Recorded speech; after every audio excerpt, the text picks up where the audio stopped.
So, willkommen zur ersten deutschen Folge des Podcasts Arbory Road.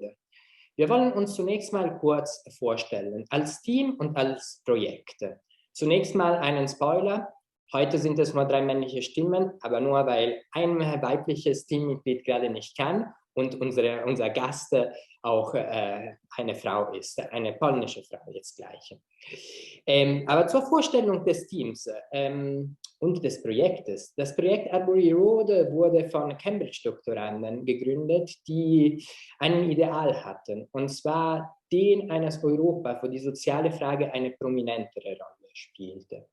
Und da scheint ja es paradoxal zu sein, dass es gerade von dass die Idee, die Geburtsstunde dieses Projektes, das doch eine föderalistische Vision für die EU hat, gerade aus Großbritannien startete und eine sozial begründete Idee gerade aus einer Elite-Universität startete.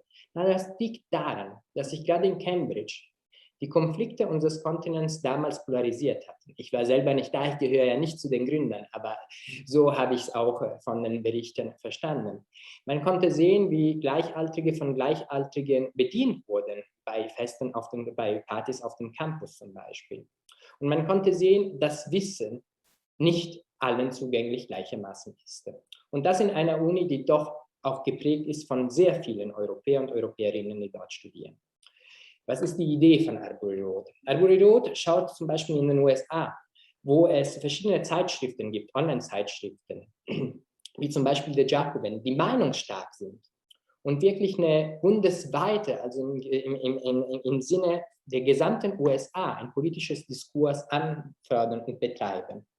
Und das fehlt ein bisschen in der EU. Wir haben zwar mit politico.eu solchen Portale, wo man gute Informationen über die Arbeit der Kommission oder des Parlaments findet. Aber was fehlt, ist ein meinungsstarkes Medium. Und das wollen wir eben einführen. Das ist die Idee dieses Projekts. Wir sind sehr offen. Wir freuen uns auf Beiträge, auf neue Mitglieder, die Lust haben, Europa sozial und nachhaltig gemeinsam zu gestalten. So, jetzt mal zu den einzelnen Teammitgliedern. Meine Stimme habt ihr jetzt schon mehr als 2 Minuten gehört. Ich gebe mal über. Ja, wie jede Gruppe sind wir darauf angewiesen, die Rahmenbedingungen gut zu kennen. Und das kann natürlich ein Jurist am besten. Also übergebe ich mal kurz an Max. Ja, ein herzliches Willkommen auch von meiner Seite.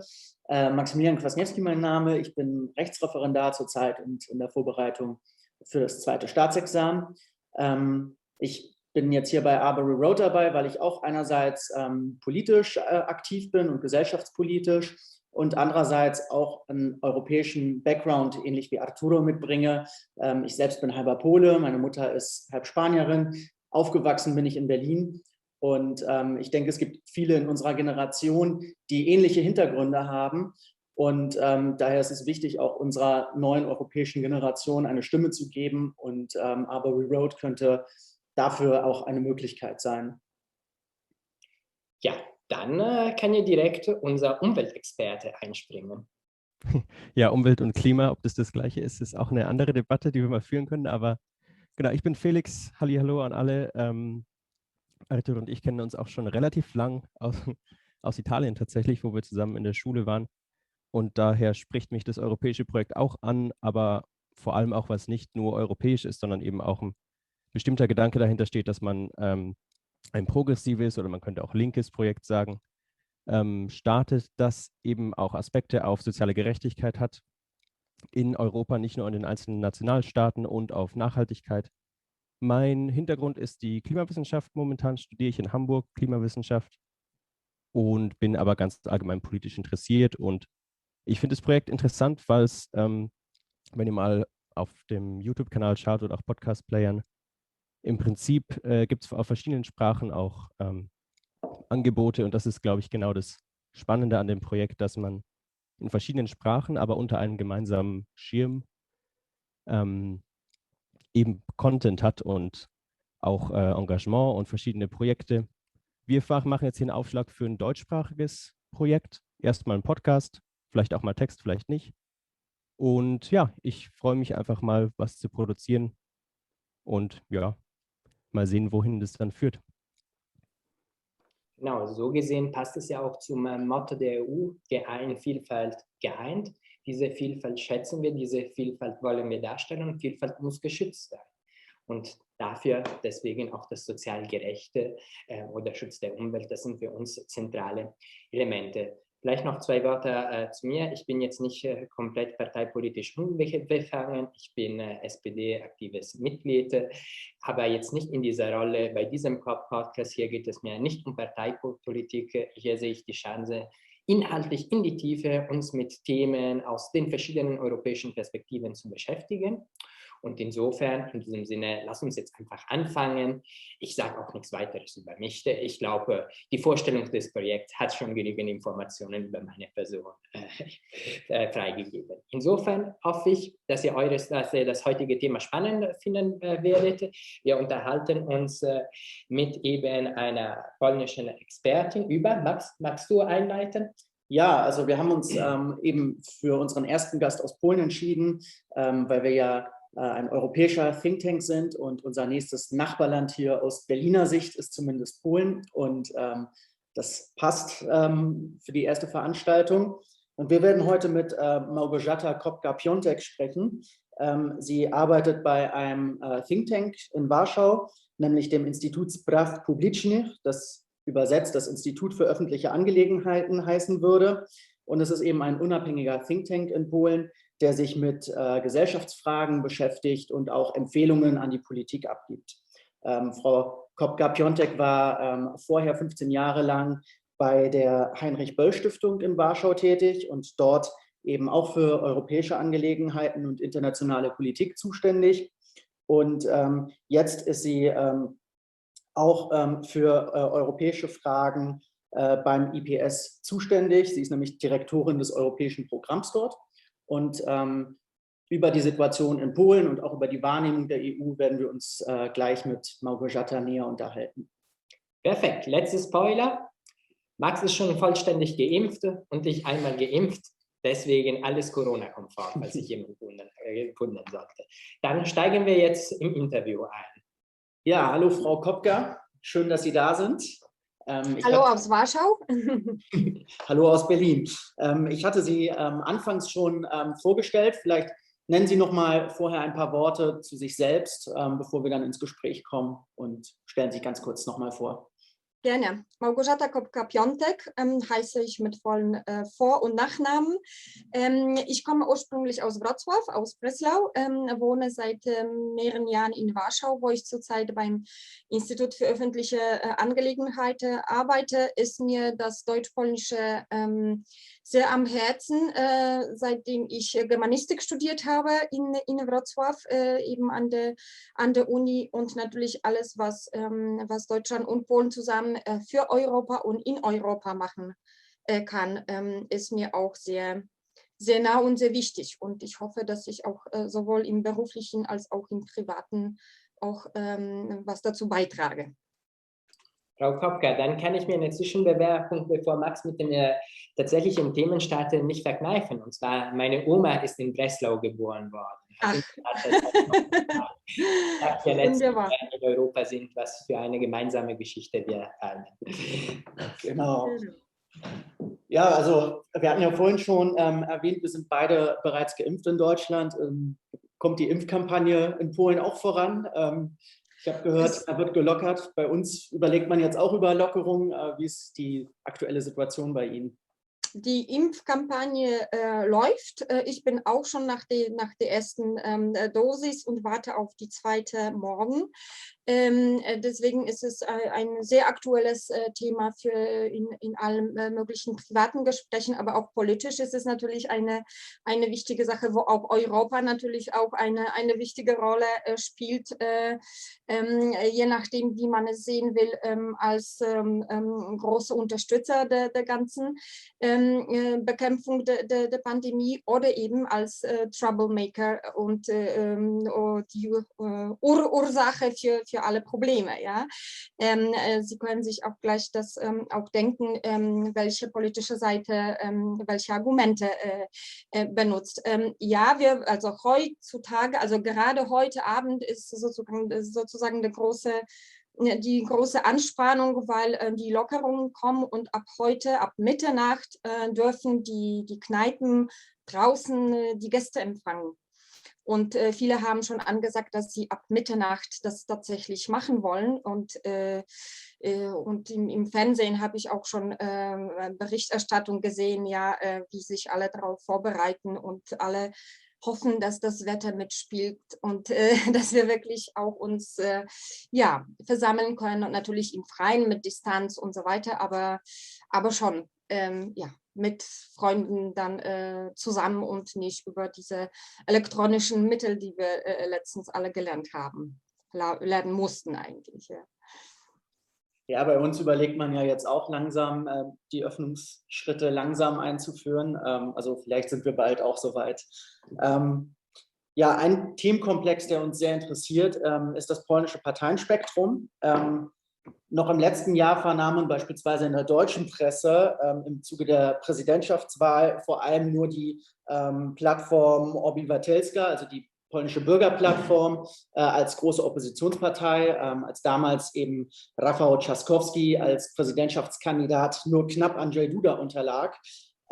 Vom linken Parteispektrum war zu dem Zeitpunkt zumindest in Deutschland, in der deutschen Berichterstattung relativ wenig zu hören.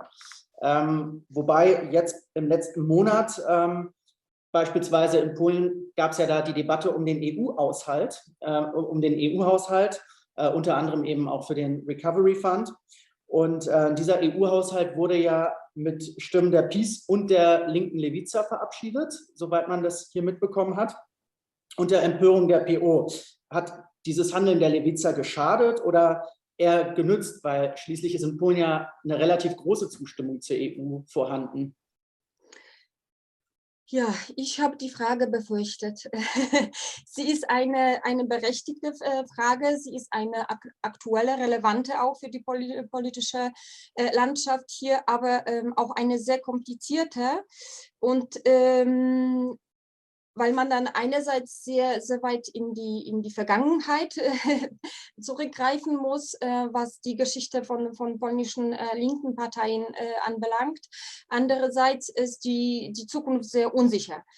Und ich kann wirklich im Moment das nicht eindeutig sagen, ob es die letzte gemeinsame Abstimmung von Lewica mit PiS wegen dem Recovery Fund geschadet oder nicht geschadet hat. Das wird man sehen. Die letzten Umfragen zeigen, dass es nicht geholfen hat und nicht geschadet hat. Also das ist die Lewica liegt so ungefähr bei 10% der allgemeinen Zustimmung, der Bevölkerungszustimmung ja, und wie gesagt, die letzten Tage haben es gezeigt, dass sich da wenig bewegt hat. Ja, und 1% in Plus oder in Minus, das sagt nichts. Ne? Das liegt alles im Spektrum von Untersuchungsfehlern. Deswegen, das ist im Moment nicht zu sagen, aber ich würde sagen, die Umfragen sind dabei nicht so wichtig wie die Stimmung, die es dabei entstanden ist, weil dies nämlich eine gefährliche, finde ich, wie sich das entwickelt hat, die ganze Diskussion, ob die Lewica das richtig oder nicht richtig gemacht hat, weil da überlappen sich mehrere Ebenen. Also es ist einerseits natürlich das Thema, ob die Zustimmung für das Recovery Fund und damit verbunden für die EU, das ist klar, dass eine linke, eine progressive Partei nicht dagegen stimmen kann. Ja? Aber das wollte eigentlich unter den in Sejm, in dem Parlament anwesenden Parteien eigentlich bis auf eine, die in der Regierungskoalition ist, Solidarna Polska, die solidarische Partei, das solidarische Polen, das wollte eigentlich keine letztendlich dagegen stimmen. Die ganze Diskussion, die entstanden ist ob man mit PiS in Verhandlung kommt, wie man mit PiS in Verhandlung kommt, ob Lewica das alleine hätte machen sollen, ob sie das mehr öffentlich hätten machen sollen, hätten sie da auch mehrere Anforderungen stellen wollen. Das ist das, was sie wohl erreicht haben. Das, was man erreichen konnte, hätte man da auch mehr verlangen können und so weiter. das sind so Fragen, auf die man natürlich unterschiedliche Antworten geben kann, je nachdem, wie man die Sache sieht. Was schwierig ist an der Situation oder was ich gefährlich finde, ist, dass man es mit Betrügerei das alles bezeichnet. Ja? Also man kann es sagen, okay, die Lewica hätte es vielleicht nicht alleine machen sollen, die hätten es vielleicht dann als Opposition alle zusammen hätten machen sollen, mehr öffentlich und so weiter. Darüber kann man streiten, aber dass man sie als Betrüger bezeichnet, ist insofern gefährlich für die Opposition, dass wiederum die Opposition, die Bürgerplattform, die Polska 2050, eine neue Partei, die doch im Parlament vertreten ist, aber an den letzten Wahlen sich nicht beteiligt hat, und die Bauernpartei und so weiter und so fort, die haben nur eine Chance, beziehungsweise die haben nur die Chance, gegen PiS zu gewinnen bei den nächsten Parlamentswahlen, wenn sie alle zusammen antreten. Das liegt an dem polnischen Wahlsystem. Wir haben diese DONT-Methode, ein gemischtes Wahlsystem, was vor allem die großen Parteien bzw. Wahlkoalitionen beschert und den Sieger beschert. Und das heißt, PiS hat nicht nur gewonnen, weil es gewonnen hat, sondern PiS hat 2015 auch die Sitze bekommen, die Lewica hätte bekommen sollen, aber sie haben es nicht reingeschafft ins Parlament, ja, und das droht jetzt auch bei den nächsten Wahlen 2023 ist jetzt planmäßig sollen die nächsten Parlamentswahlen kommen. Und zurück zu der Parteilandschaft und zu der Debatte, ob Lewica das jetzt richtig gemacht hat oder nicht. Das ist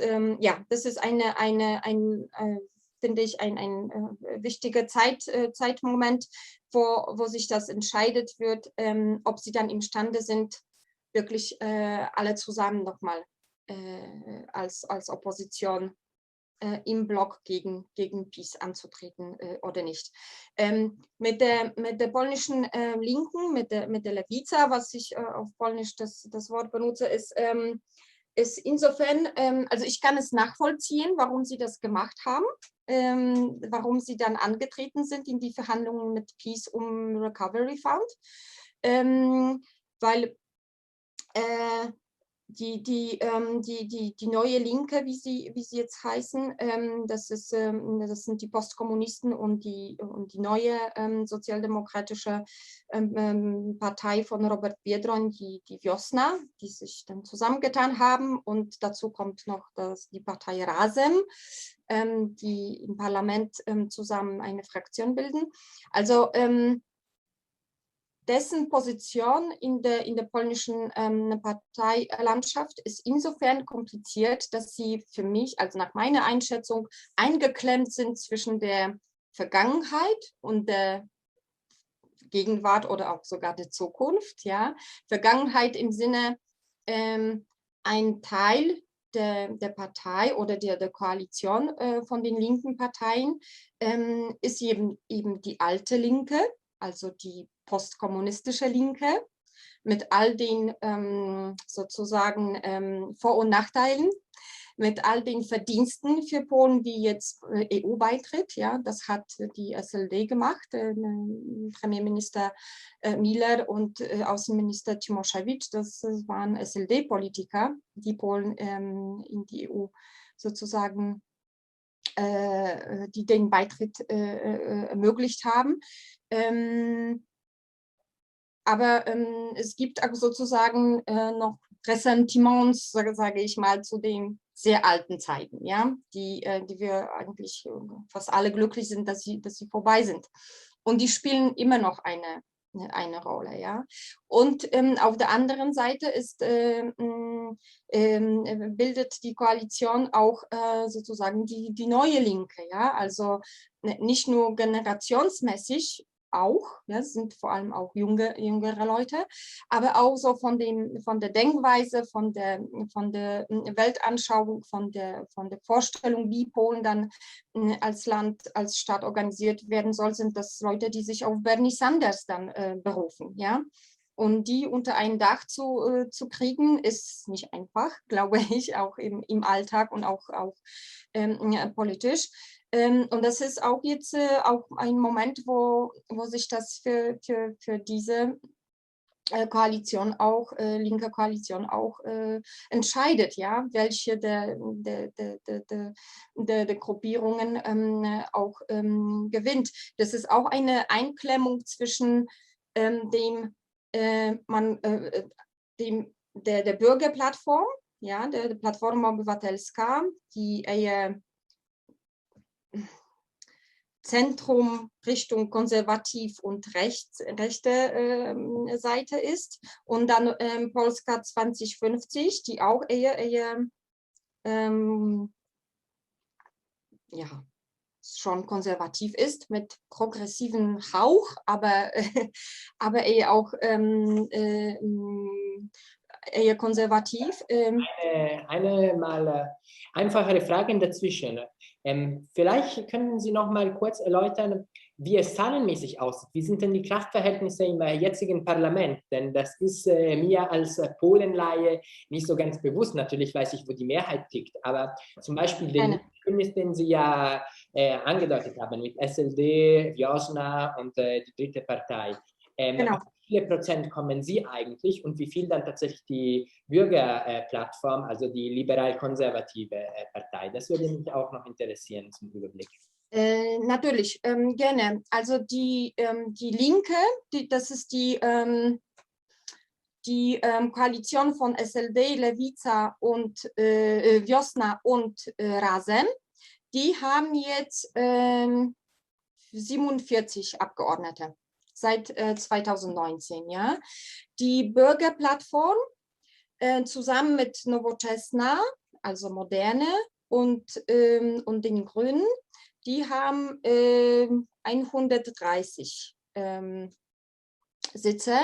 Dann die Bauernpartei hat um die 20. Dann ist die sehr, also konservativ, nicht konservative, also fast rechtsextreme Konföderatia, die Konföderation, die hat ja im Moment 11 Sitze. Und dann kommen ganz kleine Absplitterungen von PiS-Abgeordneten, die PiS verlassen haben, von Bauernpartei, die Bauernpartei verlassen haben, und eben eine 5-Personen, das heißt Abgeordnetenkreis, im Gegensatz zur Fraktion heißt es im polnischen Parlament, Koło Poselskie, von dieser neuen Partei Polska 2050 von Szymon Hołownia, die sich eben an den Wahlen nicht beteiligt hat, weil es damals die Partei noch nicht gab. Szymon Hołownia hat bei den letzten Präsidentschaftswahlen kandidiert und hat sich damals sozusagen den Namen auch gemacht. Um seine Person ist eben die neue Partei entstanden, und diese Partei ist eben, hat jetzt eben diese Vertretung im Sejm, im Parlament, dadurch, dass Abgeordnete von anderen Parteien zu Szymon Hołownia gegangen sind und dann diesen Abgeordnetenkreis gebildet haben. Also die Linke, das sind 47 Abgeordnete von 460 polnischen Abgeordneten. Ja, also das sind eine Opposition. Ja, das ist eine kleine Opposition, aber das ist erfreulich, dass es diese Gruppierung im Parlament gibt, weil, wie gesagt, 2015 die Lewica, die Linke, hat es nicht mal geschafft, ins Parlament zu kommen. Und die Stimmen, die für Lewica gegangen sind, die abgegeben sind, sind dann für PiS gegangen, wegen dieser Don't-Methode, was ich am Anfang erwähnt habe. Ja? Der Sieger, the winner get it all. Das ist ungefähr so das System. Und PiS hat dadurch auch noch sozusagen zusätzliche Sitze bekommen, weil eben Lewica gar nicht geschafft hat, 2015 ins Parlament zu ziehen. Deswegen war das schon durchaus erfreulich, dass es dann in der 2019 in der Wahlkampagne das doch erfolgreich war. Vor allem auch, weil es eben zum ersten Mal zu dieser Koalition gekommen ist von den sozusagen alten Linke und zwei neuen Gruppierungen, die Wiosna, also der Frühling und Razem zusammen. Das sind zwei neue Parteien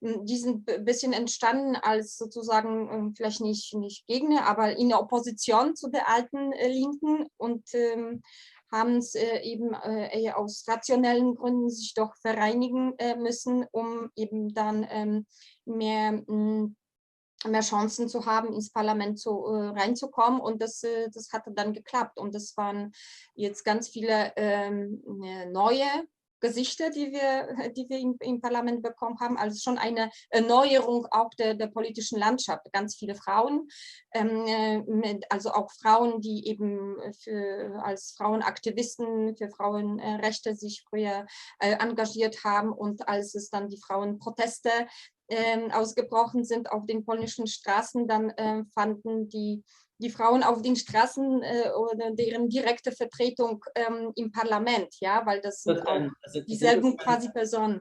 Die Proteste, die stattgefunden haben, auch zu den Frauenrechten zum Beispiel, gegen die Verschärfung des Abtreibungsrechts, sind das alles Bewegungen, von denen das linke Parteienspektrum in Polen profitiert oder nicht? Weil wenn man sich jetzt die Zahlen anguckt, ist es ja eine relativ kleine Opposition und die PiS ist ja immer noch wahnsinnig stark trotzdem. Ja. Und liegt es auch daran, dass die PiS vielleicht vor allem auch soziale Themen bedient und sich die Linke da dann nicht so richtig einordnen kann?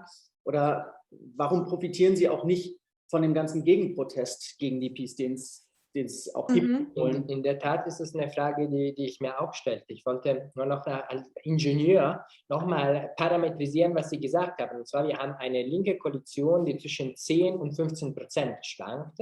Das ist die linke Opposition in Polen und eine PiS, die zwischen 40 und 50% schwankt, wenn ich es richtig auffasse. Ja, in diesem Kontext zu verstehen, was für eine Auswirkung dann die Frauenproteste auch letztes Jahr hatten, das würde mich tatsächlich sehr interessieren. Also sieht man da einen Trend oder profitiert momentan von der Anti-PiS-Stimmung immer noch die PO beispielsweise, die Bürgerplattform, oder schafft es auch Lewica beispielsweise da an Zustimmung innerhalb der Bevölkerung zu gewinnen und auch diese Bewegungen gegen die Regierung in Polen auch für sich ein Stück weit einzunehmen als politisches Sprachrohr? Zahlenmäßig nicht. Und ich weiß nicht, wie man das weder technisch noch sozialwissenschaftlich noch politikwissenschaftlich erklären kann. Das sind wiederum mehrere Prozesse, die Einfluss drauf nehmen. Das ist, ich komme nochmal zurück zu dieser Einklemmung der Lewica zwischen eben dieser Vergangenheit und Gegenwart, aber auch zwischen dem, was Sie auch erwähnten, zwischen dem, dass der Rest sozusagen der politischen Szene doch sehr konservativ ist und in die polnische Gesellschaft auch eher konservativ als jetzt progressiv oder links eingestellt, so im Allgemeinen, nach den auch westlichen sozusagen Messwerten.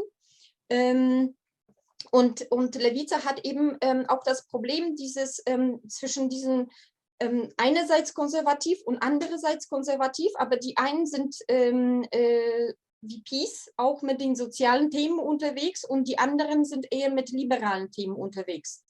Und die einen sind, sage ich mal, gegen Frauenrechte und die anderen sind ein bisschen für die Frauenrechte, aber auch nicht so ganz, ja. Und die Lewica, die Linken, die müssen sich da eine Position finden, ja. Und das ist schwierig, die ganze Zeit PiS zu kritisieren, weil sie gegen, sage ich mal, das ist pauschal, also ja, verallgemeinert, aber so gegen Frauenrechte sind, ja. Und gleichzeitig sie für bestimmte Sozialprogramme zu loben oder die zu unterstützen. Oder auch wenn zu kritisieren, dass dann an Details, aber nicht im Ganzen. Ja? Deswegen habe ich auch gesagt, dass ich es nachvollziehen kann, was Lewica letzte Woche gemacht hat bei der Abstimmung um das Recovery Fund und die polnische Ratifizierung, weil das sozusagen nach deren Verständnis der Moment ist, wo man eben sich diese neue Identität bilden kann, ja, wo man sich pro-europäisch klarer als jetzt Bürgerplattform zeigen kann, obwohl alle wissen, dass die Bürgerplattform sehr pro-europäisch ist, ja. Und in den Themen, was sie in den Verhandlungen mit PiS da wollen, das weiß ja keiner, weil es gibt nichts Schriftliches dafür, es gab keine öffentliche gemeinsame Sitzung, deswegen sage ich mal wohl, weil wir dann deren nur glauben müssen, was sie uns erzählen, die sich daran beteiligt haben. Also die Themen, die sie dann zu den Verhandlungen gestellt haben, waren auch soziale, ja, also die Wohnungen, Mietwohnungen, ja, was für Polen in Polen ein großes Problem ist, vor allem für junge Generationen und darunter auch vor allem für junge Frauen, die jetzt letztens auf die Straße gegangen sind, ja. Und auch Gesundheitswesen, was natürlich nie fit war genug in Polen und jetzt nach der Pandemie in eine tiefen Krise ist und so weiter und so fort. Also das ist eines der Probleme der Linken, dass sie sich zwischen den Rechten und Rechten, die mal mehr sozial, die mal mehr pro Frauen ja, sind, dann ein eigenes Profil bilden können. Und zurück zu den Frauenrechten und zu den Frauenprotesten. Also wie gesagt, zahlenmäßig sieht man da keinen großen Zuwachs für die Linke, für die Lewica. Was man eher sieht, ist die Frauenproteste, die es dieses Jahr gab und auch so die letzten 2-3 Jahre, also die letzte sozusagen Peace-Zeit seit 2016, der sogenannte Frauenstreik, der schwarze Protest. Das bringt vor allem sehr viele junge Frauen auf die Straße, was es früher nicht gab. Also frühere Frauenproteste, das waren mehr oder weniger dieselben 200 Frauen, die hier in Warschau auf die Straße gegangen sind, regelmäßig zum Frauentag und so weiter oder zum Jahrestag der Verabschiedung des Abtreibungsverbotes und so weiter. Ich übertreibe natürlich mit diesen 200, ja, es waren mehr, aber wir kannten uns alle, ja, untereinander, die da auf der Straße waren. Es gab auch ein paar Gelegenheiten, wo es dann doch, wo die Demonstrationen ein bisschen größer geworden sind. Aber der Kreis war eher überschaubar. Und auf einmal mit diesem schwarzen Prozess und je restriktiver die Gesetze von PiS wurden, ist natürlich der Unmut auch unter der jüngeren Generation gewachsen. Und das hat junge Frauen, nicht nur Frauen, aber vor allem junge Frauen auf die Straße gebracht, die sich früher auch gar nicht politisch engagiert haben. Und ich glaube, das ist auch ein Faktor, warum es dann zahlenmäßig bei der Linken das nicht gleich zu spüren bekommt, ja, weil das sind in Polen, das ist sich parteiisch zu engagieren, sich eine Partei irgendwo Mitglied zu werden, das ist ja schon eine heikle Sache, ja, es gibt sehr viele Leute, die sich dann ehrenamtlich engagieren, ja, die ihre Themen finden, die ihre Kreise finden, wo sie zusammen auf die Straße gehen, Bäume von dem Abknallen dann verteidigen und alles Mögliche machen oder eben Frauenrechte und so weiter. Aber der Übergang... Ich sehe, wir haben gerade kurz auf die Uhr geschaut. Ich sehe, wie so immer, wenn man Spaß hatte und spannende Themen debattierte, die Zeit fliegt einem so schnell davon, dass man es nicht merkt. Ein Thema wollte ich auch noch mal besprechen und das haben Sie jetzt auch indirekt gerade angesprochen, und zwar bei der letzten Abstimmung, da ging es ja um Europa. Und insofern lassen Sie uns mal den Blick wieder von Polen aus auf die EU werfen. Da gibt es ja eine wichtige Interaktion im Moment, und zwar 2016 hat ja die Kommission den Rechtsstaatlichkeitsverfahren in Gang gesetzt. Und zwar warum? Weil es um die Feststellung von anhaltender Verletzung des Rechtsstaatlichkeitsprinzips ginge. Und ja, der Schwert des Rechtsstaatlichkeitsverfahrens wird oft in der EU als Stumpferschwert bezeichnet, weil es letztendlich zu einem Verlust des Stimmrechts im Rat führen kann, also dort, wo die Staaten in der EU vertreten sind. Allerdings ist es so, dass diese Entscheidung einstimmig, mit Ausnahme des betroffenen Landes, getroffen werden wird. Und Ungarn und Polen schützen sich ja im Moment gegenseitig. Was allerdings nicht stumpf ist an diesem Schwert, ist die Tatsache, dass ein formalisierter Gespräch zum Thema Rechtsstaatlichkeit zwischen den EU-Institutionen, insbesondere der Kommission, und dem polnischen Staat, der polnischen Regierung gestartet wird. Meiner Meinung nach liegt ja die Stärke dieses Rechtsstaatlichkeitsverfahrens auch gerade im Prozess selbst, dass dieses Dialog stattfindet, dass man sich beschäftigt, wo wird eigentlich Rechtsstaatlichkeit verletzt und wie kann man es verbessern, aber vor allem, dass es auch eine Aufmerksamkeit erweckt und auf sich lenkt. Die Frage ist aber für mich, wir haben es ja auch schon angesprochen, gerade Polen ist ja noch ein stark EU-geprägtes Land. Sie haben ja vorhin gesagt, die Bürgerplattform ist proeuropäisch, die PiS hat ja das Paket auch mitgetragen, aber auch weitere Teile der Opposition. Die Frage ist, inwiefern ist der Rechtsstaatlichkeitsverfahren eine Schwächung der PiS-Regierung und vor allem ihrer Bestrebungen, den Rechtsstaat zu schwächen, den formuliere ich jetzt ein bisschen zugespitzt, aber so sieht es ja anscheinend die Kommission. Da wurden ja eben Richter frühzeitig pensioniert und Beschlüsse des Verfassungsgerichts letztendlich übergangen. Ist der Rechtsstaatlichkeitsverfahren und dieses Dialog, führt das gerade dazu, dass die polnische Gesellschaft kritisch hinterfragt, was in diesem Punkt die PiS-Regierung gemacht hat? Schwächt es die PiS? Oder stärkt es die PiS sogar, weil sie das Bild erzeugen kann, dass die EU die Souveränität von Polen verletzt? Das würde als abschließende Frage, so als Brücke zwischen Polen und Europa, möchte ich noch loswerden. Gerne, schon wieder eine schwierige Frage. Und zwar, ja, natürlich ist das Rechtsstaatlichkeitsverfahren hier sehr groß diskutiert seit Jahren, weil eben inzwischen seit Jahren der Prozess hier stattfindet und wir da immer wieder neue Argumente als Polen den EU-Institutionen und so weiter geben, um das weiter zu verfolgen. Sie haben gesagt, dass Sie an dem Prozess den Dialogaspekt oder den Dialogcharakter gut finden. Hätte ich auch gemacht, wenn ich da einen Dialog gesehen hätte.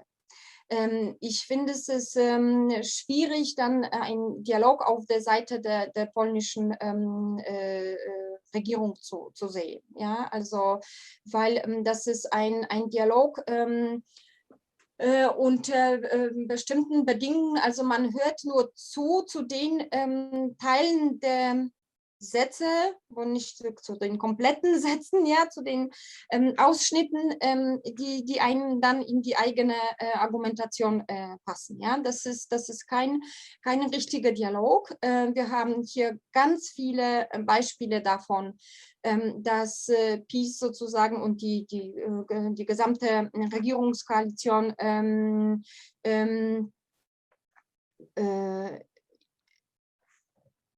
das zwar sozusagen manchmal sogar nicht zur Kenntnis nehmen will, was die EU sagt. Ja, das ist eine von Ablehnung dessen, was überhaupt gesagt wird, bis zu dieser selektiven Wahrnehmung und Umdrehen in dem, in das, was einem da besser passt. Deswegen funktioniert diese Kommunikationsstrategie der PiS gegenüber der Bevölkerung? Ja, unter den PiS-Wählern, ja, natürlich. Das meistern sie wunderbar. Ja? Dieses Umdrehen, dieses Verdrehen, das als zu eigenen Argumenten zu nutzen, auf jeden Fall. Was ich schwach bis schädlich an dem Rechtsstaatlichkeitsverfahren finde, ist, dass der sogenannte durchschnittliche Bürger, wenn ich, also Erfolge ist nicht das Wort, aber wenn ich Ergebnisse sieht, ja, weil dieses Dialog und dass sie sich wieder dann versammeln und es gibt einen Gipfel und es gibt dann Gespräche und ne, nachher kommt die Kommission und erzählt das eine, dann kommt der Morawiecki zurück nach Warschau und erzählt das andere. Selbst wenn man an die EU glaubt und glauben will, man ist total verwirrt. Was heißt es eigentlich? Ja? Unter den sehr stark vertretenen pro-europäischen Bürger und Bürgerinnen in Polen steigt langsam Verzweiflung, dass Europa uns helfen kann. Und für viele war die EU eben sozusagen der letzte Anker, ja, die letzte Hoffnung. Weil die Umstände hier sind so kompliziert, die Opposition ist so schwach und intern zerstritten und so weiter.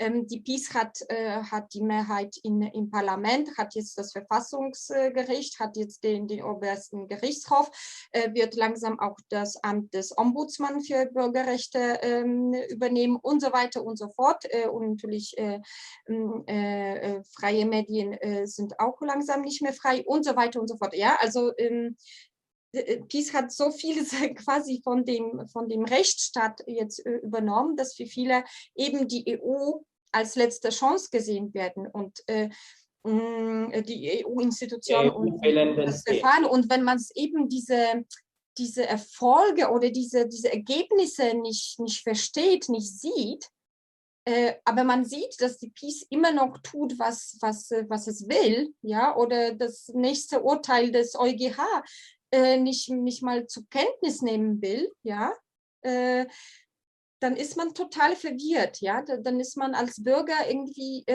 geschwächt in diese Hoffnung, ja, dass die EU was bewirken kann. Und natürlich bleibt, und da kommt gleich die Frage, ja, sollen die EU-Mittel dann gestoppt werden, ja, sollen die Finanzsanktionen kommen oder nicht? Das hätte ich mir tatsächlich nicht verkneifen können.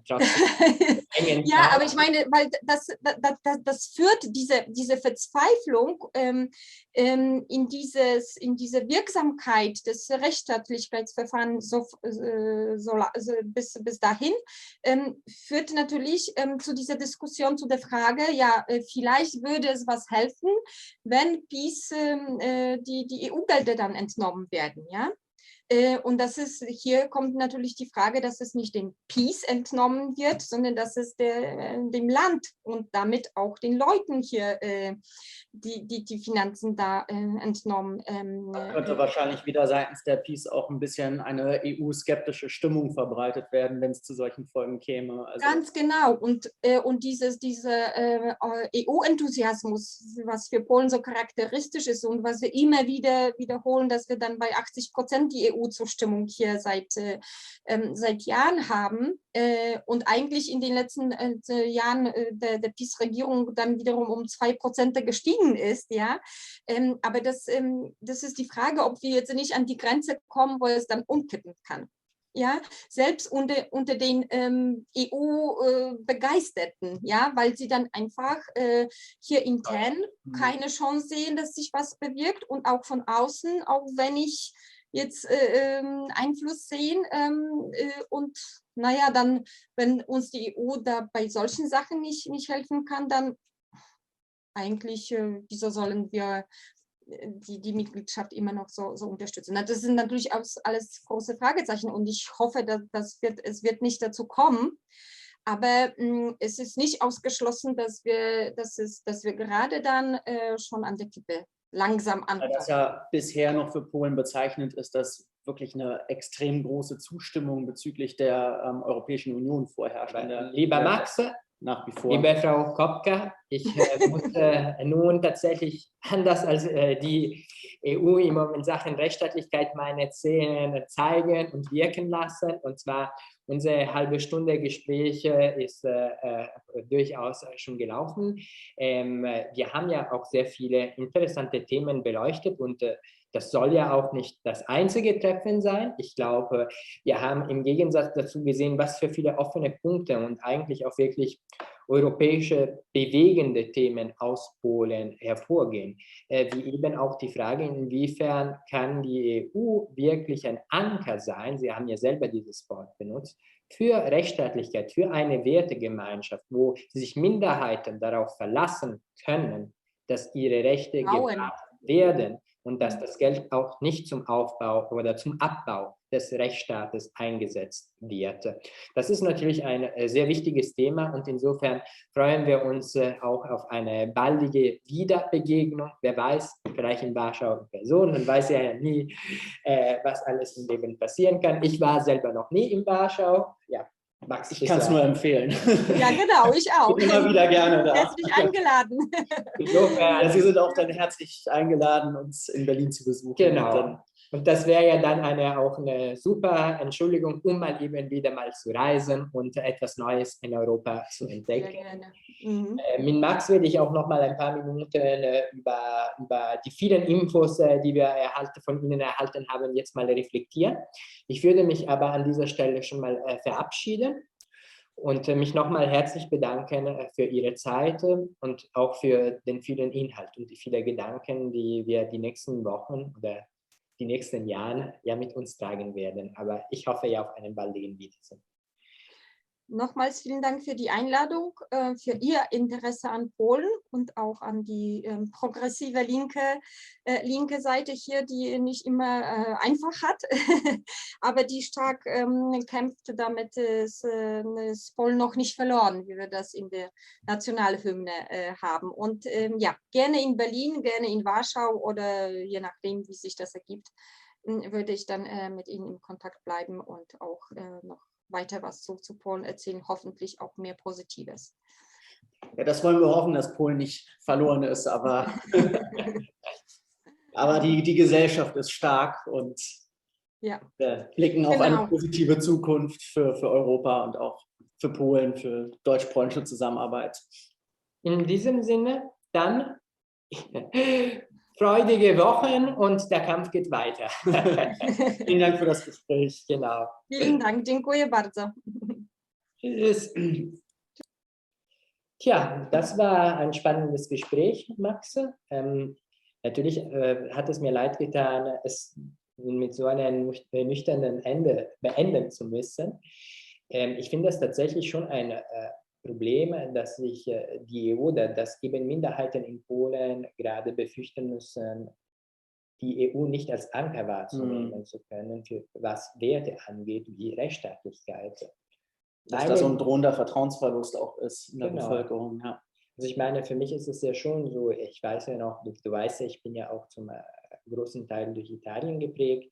Wir hatten ja auch eine rechtspopulistische Regierung, die Cinque Stelle mit der Lega damals. Da hat sich auch die Frage für mich gestellt, hält das der Rechtsstaat aus? Da weiß ich auch noch ganz genau, dass die Überlegung ja von vielen war und auch von mir, naja, die EU ist ja dafür ein Anker. Die Frage, ist es denn wirklich? Weil die Frage der Zähne, mit dem dann die EU beißen kann, die stellt sich. Ja, eben auch aufgrund des Einstimmigkeitsprinzips innerhalb des Rates ist es natürlich dann immer schwierig, dann auch zu sanktionieren. Gerade wenn in Staaten die Rechtsstaatlichkeit bedroht ist, stehen ja der EU eben aufgrund anderer Staaten, die dann sich gegenseitig unterstützen, sind der EU natürlich auch ein Stück weit die Hände gebunden. Das ist die Frage, also ob das auch ein Zukunftskonzept ist. Also ich denke, dass man auch vom Einstimmigkeitsprinzip sich verabschieden müsste, um die EU handlungsfähiger zu machen, damit es eben auch wieder ein Anker für die Bevölkerung in den verschiedenen europäischen Ländern bleibt. Das ist natürlich eine super Gelegenheit und ein Werbeblock für die Konferenz zur Zukunft Europa zu machen. Das ist ja der Versuch vom Parlament und der Kommission ja gestartet, jetzt von allen 3 Institutionen erklärt, eben einen Bürgerbeteiligungsprozess durchzuführen, um eben zu schauen, wie wollen die Bürger und Bürgerinnen Europas, dass man die EU eventuell verändert.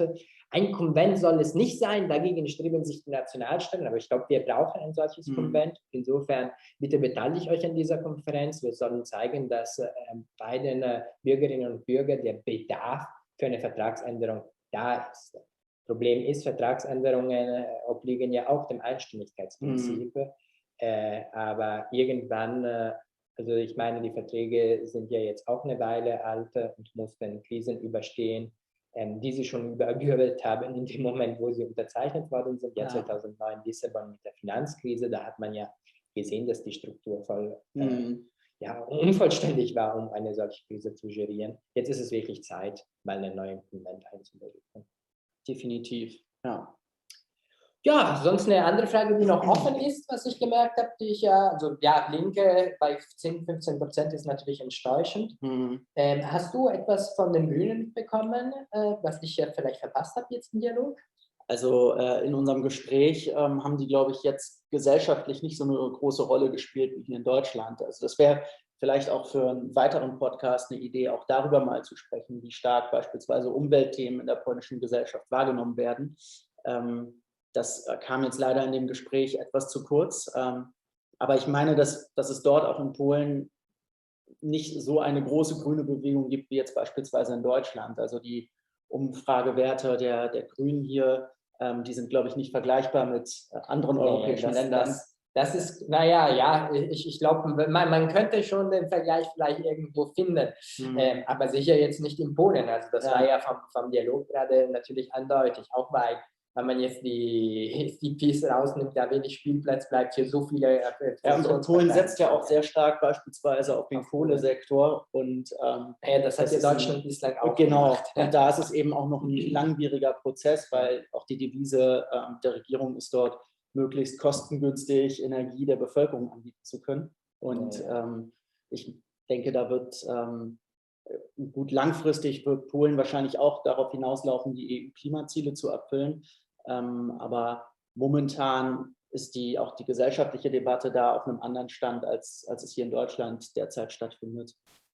Ja, gut, das war ja auch noch eine nette Nachbesprechung. Ich glaube, jetzt ist es Zeit, die erste Folge der deutschsprachigen Arbory Road Podcast zu beenden. Ich möchte vielleicht beenden dort, wo ich angefangen habe. Und zwar nächstes Mal werden wir weiblicher sein.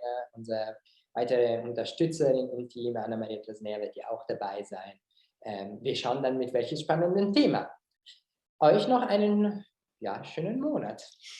Bis dann. Tschüss. Tschüss.